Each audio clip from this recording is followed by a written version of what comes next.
Hello YouTube, I bought this brake light slash blinker light that I'm going to try on my bike. It's all wireless and if you come up this way, it works with this just little controller that you got here that you just mount on your handlebars just with this little rubber bracket right here.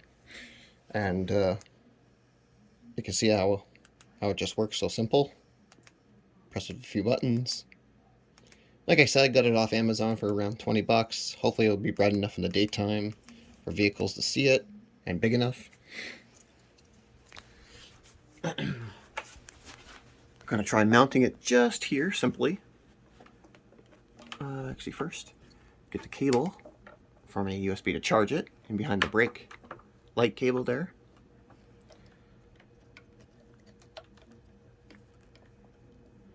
Mount that just like that. Then I got this battery pack I got, which is just to charge multiple USB devices. I put some adhesive Velcro tape on it, and some up underneath here on the bike as well. So we can just mount our battery pack.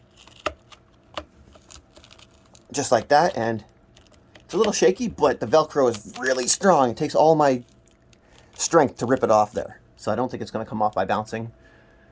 And if I did hit a lot of bumps, maybe I'll put some zip ties around it. We can go turn it on there. Now it's charging.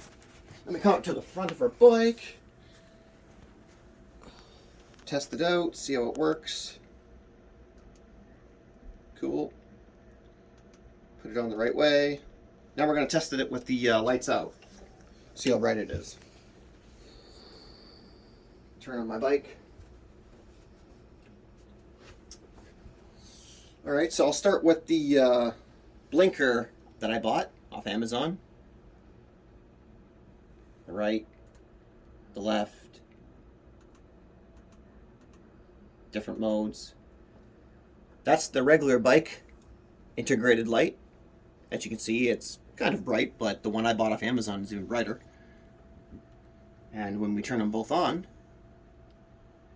they both work together kind of to make it brighter for them both, which is quite nice.